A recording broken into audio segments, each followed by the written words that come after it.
Hey guys, welcome back to my YouTube channel. তো আজকে একটা নতুন আনবক্সিং ভিডিও নিয়ে চলে এলাম। তো দেখতে পাচ্ছ ওয়ান প্লাস মোবাইল। তো দেখতে পাচ্ছ খুলছি, প্রথম ওপেন হচ্ছে। সাথে কি কি দিয়েছে তোমাদেরকে দেখাই। একটা ব্যাক কভার আছে ভিতরে,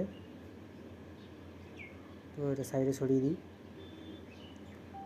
তো এবারে মোবাইল আছে দেখতে পাচ্ছি।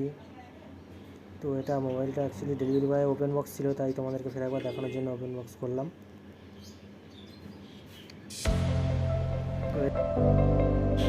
তো বক্সের সাথে দিয়েছে চার্জার এবং কেবিল দিয়েছে, ফোন খোলার জন্য পিনও দিয়েছে, আর ওয়ারেন্টি কার্ডটা হয়তো আছে।